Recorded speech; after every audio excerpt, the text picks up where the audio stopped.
everybody, welcome to Ask Dr. Testosterone. This is episode 15. That's how many of these we've done so far. Starring Dr. George Touliatos. Dr. Touliatos, you can check him out at his website, gtoul.com, gtool.com. That's where you can get his book, Bodybuilding, The Good, the Bad, and the Ugly. Also available on Amazon.com. Dr. Touliatos is also a monthly contributor to Muscular Development Magazine, many other publications and books, including William Llewellyn's Anabolics. Joining us from Athens, Greece, Dr. George Touliatos. How are you, sir? I'm fine. How are you, Ron? Doing great. It's been 2 months. 3 months, I'm sorry. It's been 3 months. Huh? Yeah, so 16, one more, and we'll have 16 weeks, which is a full contest prep. Yeah. If we were still competing, but we're retired. It's over 70 questions, Q&A. Yeah, and I mean, we're keeping these bite-sized. We're keeping them, short enough so that people don't start losing interest. But we get a lot of questions. You get a lot of questions, I should say. Yes. Yeah, yes. There's a big demand for, O'Connor's show. We don't get a lot of questions because there's not that many people. Because you discuss with Connor, you pick up a chapter and you discuss. But I listened to the last episode of Anastrozole, yeah, and there were a few questions about aromatase inhibitors. Yeah. He gets questions that they leave them on his YouTube as comments on his videos, but I'm saying there's more of a demand for what you're doing as far as questions because people want to know how to use these things because they're going to use them anyway. So I'm glad you're here for us. So we got 6 good questions. Okay. Question number 1 for the doctor. Does natural testosterone also elevate natural risk for blood clotting by increase in hematocrit and hemoglobin? And is that then a great part of the cause why men die younger than women? And if high levels of plates in the blood mean blood's able to carry more oxygen, should men then train or use cardio more than now, or that they often do? The older we get, the more actual this would probably be. I use cardio, HIIT, by my 50 minus 119 reps, full stack weights on leg presses. Man, my ticker/heart better not overwork itself because the heart really, really gets up there. So that's a big question. So where do you? Yeah, but there is a misunderstanding. I mean, the first part refers to if. Could you repeat that, please? Yeah. So let's take this one by one. Does natural testosterone also elevate natural risk for blood clotting by increase in hematocrit and hemoglobin? Okay, stop here. Mm-hmm. Now, when I was 26 years old, I was natty before introducing to steroids for competitive reasons. My natural testosterone, my total testosterone was 650, which is okay for a natty guy of 25, 26 years old. Yeah. Now, my hematocrit back then was about 45%. It was steady.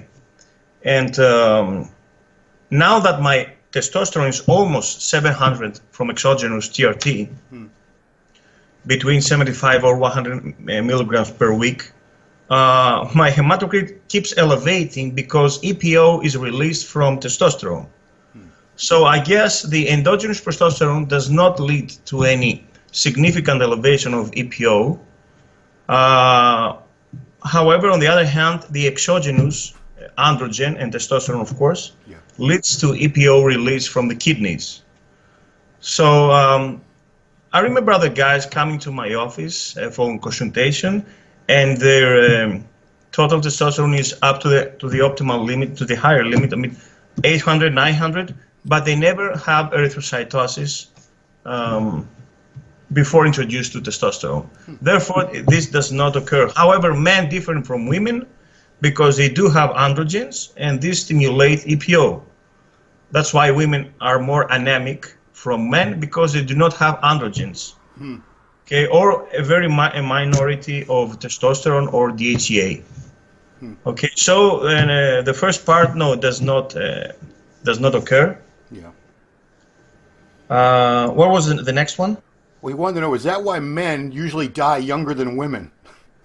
This is because heart attack and heart risk, as also specialist Dr. Thomas O'Connor knows well, that being a man, being male than female, is one risk for cardiovascular disease. Yeah. And the reason is because the lack of estrogens that have cardioprotective role.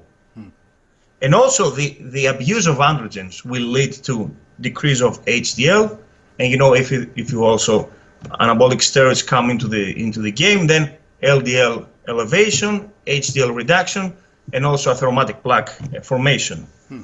But optimization of androgens and testosterone has a positive effect on cardiovascular health. Okay? Yeah. High levels, he says, if high levels of platelets in the blood mean blood's able to carry more oxygen. No, this is wrong. Platelets are called thrombocytes. Thrombocytes, okay. And they're responsible for clotting formation. When we cut during shaving, okay, platelets aggregate in order to form the clot. Okay. Okay, and platelets are responsible for clot, so they do not carry oxygen. Red blood cells or erythrocytes carry oxygen. Okay. So I guess the final part of his question is, should men be doing cardio more as they get older? Well, it is important, but also resistance exercise is also important because of sarcopenia due to andropause. Yeah. But also cardio is significant, and we should divide the hours of resistance trainings and cardio. But we should not neglect also resistance training because of the osteopenia, the sarcopenia, the anemia. Okay? But yes, cardiovascular disease is very important between 40 and 50, where is the critical age for strokes and heart attacks. Okay? Oh, and of course, is a must not just for weight reduction or caloric deficit, but also for the cardiovascular health and the cardiorespiratory capacity, Yeah. I mean, how much cardio do you do, doctor? Listen, now I try to do 30 minutes every day of walking. Okay. I also do a little bit of swimming. Sometimes, occasionally, I'll do a little bit of fast empty stomach stationary bicycle. Yeah. But I try to do my daily cardio 30 minutes. So it's about 3.5 hours per week to 4. It's not enough, but the minimum is 30 minutes every day. Do you do yours right after your weight training or a separate session? Separate, and of course the best to burn fat is empty stomach, low pace.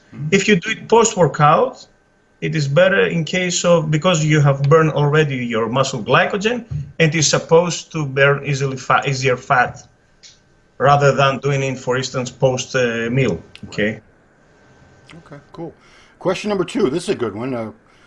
Which is the best time to inject steroids, before or after training? Okay.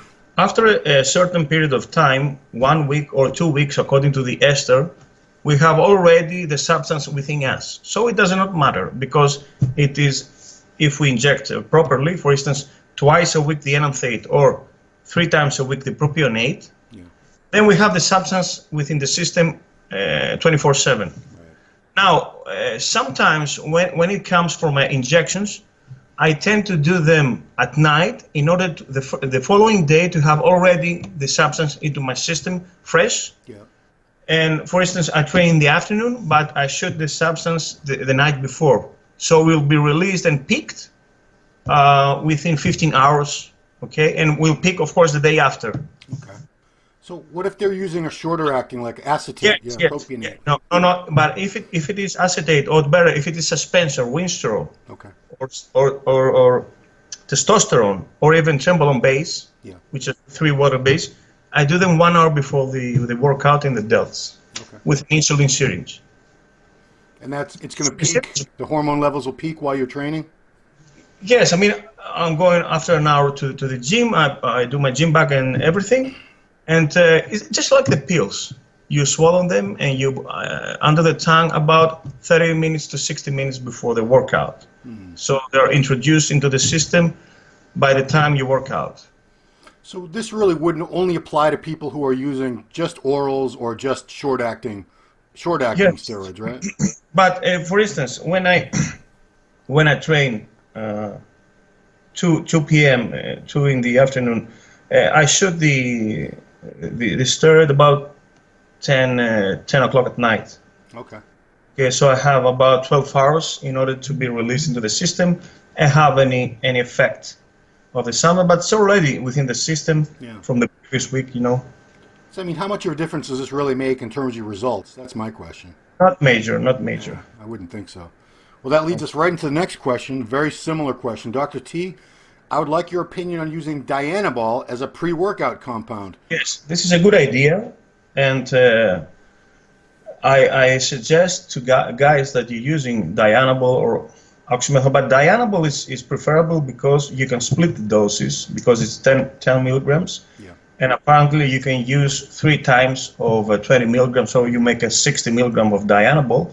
But according to the half-life, you split it 7 a.m., 3 p.m., 11 p.m. every 8 hours.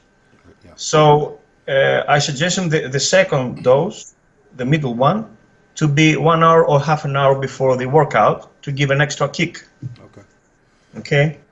Now I know I've asked this before, but with orals like that, does it matter if you take them with a meal or an empty stomach? Because I have heard people say empty stomach is better.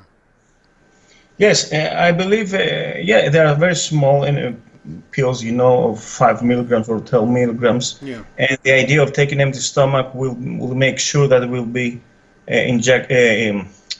absorbed. But my suggestion is to use them under the tongue in order to get rapidly to the system. Okay. So in that case, it wouldn't matter, right? If it's going. The only pills that they are supposed to be taken with meal are the rest are all the andriol because it's an oily capsule. Testosterone within, it's like it's absorbed like the fat-soluble vitamins or the omega 369 capsules. So we don't see andriol over here. Is that popular in Europe still? Well, actually, Abraham Morgenthaler was your doctor. Yes. Made a post on Twitter that it is it's released in the States, and they have they have the permission. It's very convenient, but it needs constant levels by taking it throughout the meals. Yeah.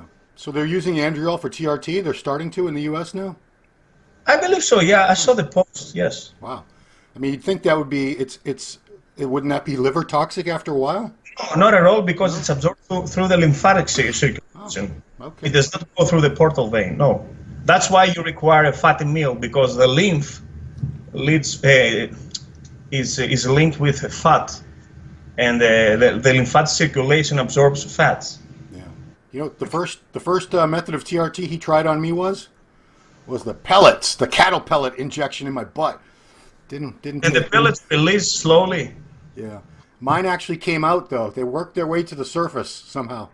They have also buccal inside here, like. Yeah. Oh, you could use them like that? Well, these were like 3 inches in my glute, and they still managed to find their way to the surface and escape. Anyway. How long does it last, the pellet? Well, for me, they didn't last because they came out in a couple weeks, but they're supposed to be, I think, anywhere from like 4 to 6 months. So you would only have to go, theoretically, 2 or maybe 3 times a year to your doctor to get the pellet implants. But, and it's a steady release, eh? Yeah, well, I didn't care for it. Didn't agree with me. Here's a good one. My question is, growth hormone releasing peptides obviously won't release growth hormone. There's glucose in your blood. And this is a weird thing, but he said, but Ron's good friend Dave Palumbo ...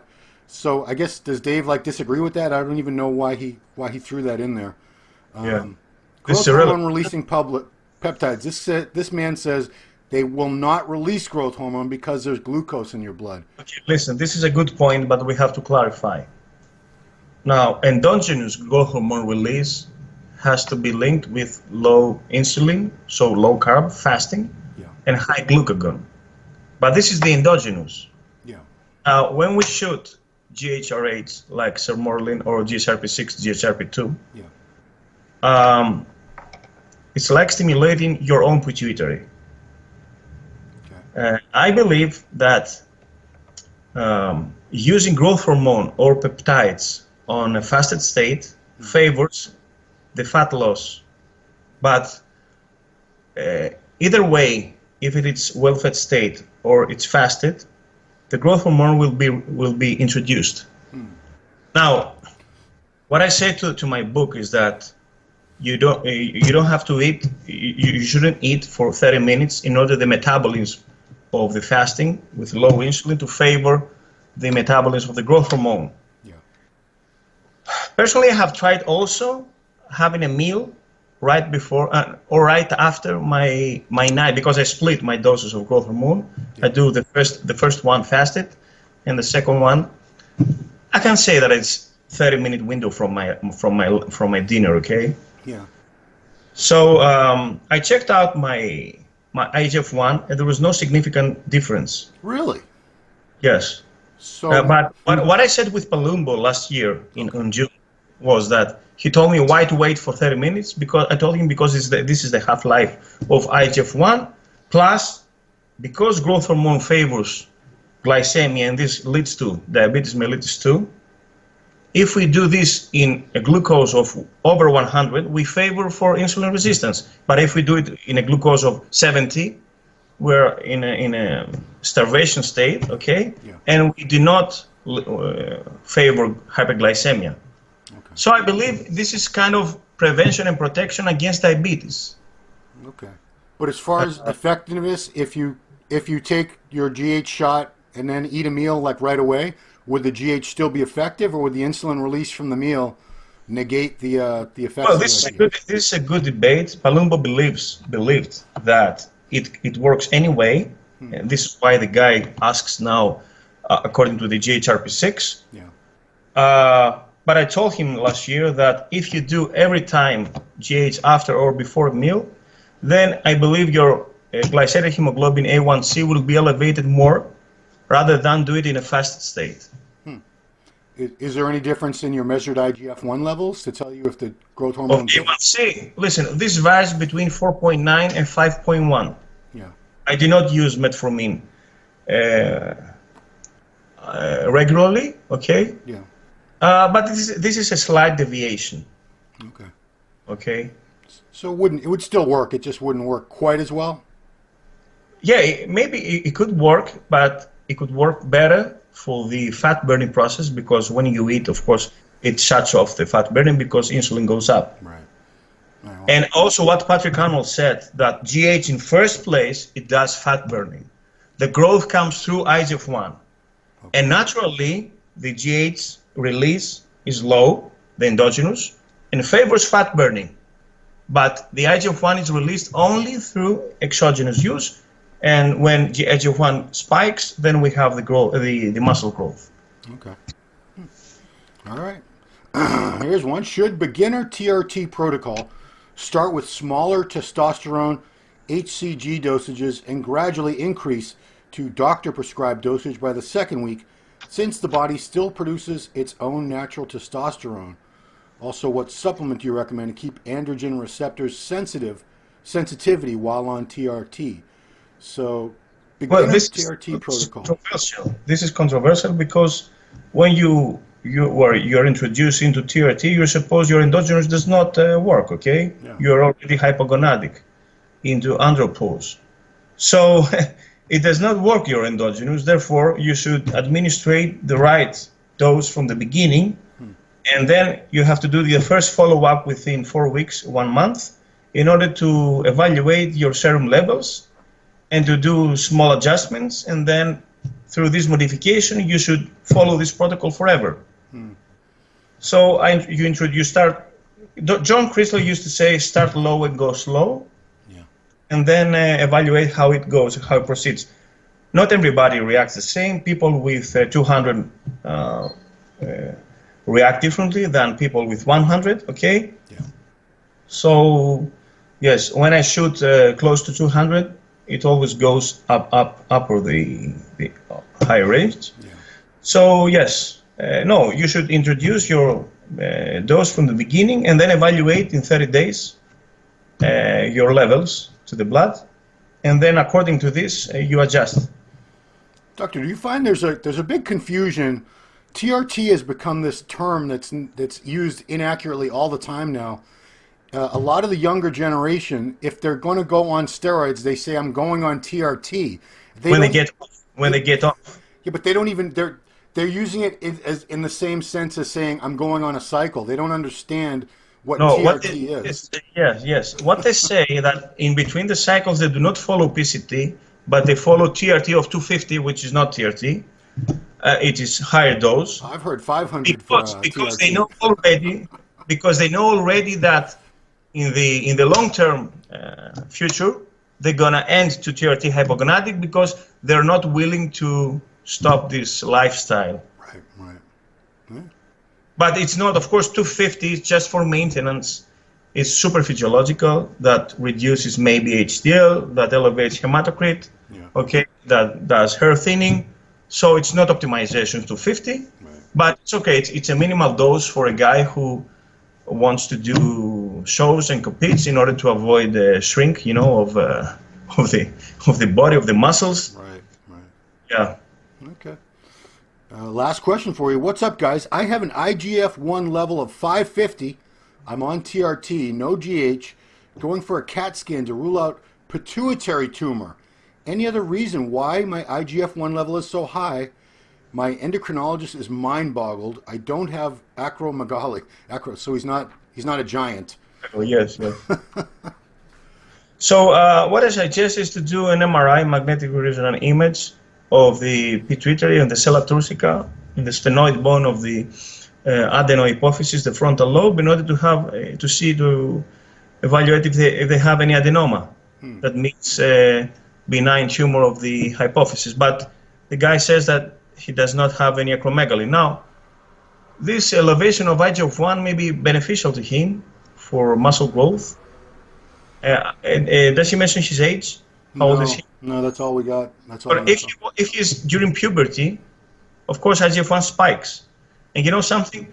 When boys catch up, speed up their height during puberty, and boys tend to reach the final height in between 18 and 20 years old, while girls earlier.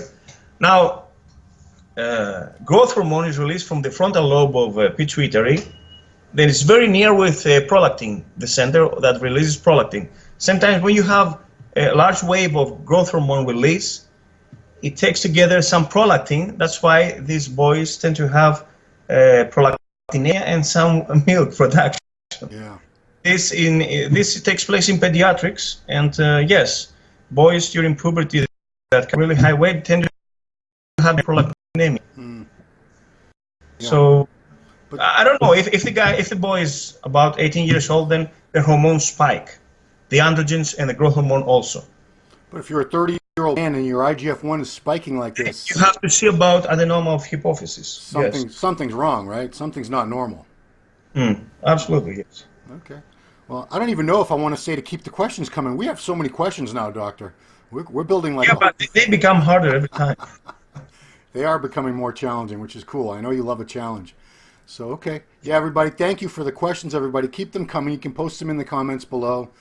We can't get to all of them every week, but Dr. Touliatos does his best. Appreciate it very much, Doctor, you taking the time, giving your medical knowledge and expertise freely to these people, the men out there who are using PEDs and have nowhere else to turn for real information. Your drug dealer at the gym is probably not the guy you want to ask these questions. He's not. He doesn't have any medical training. So, thankfully, we have Dr. George here coming to us every week from Greece. Any update from the Olympia?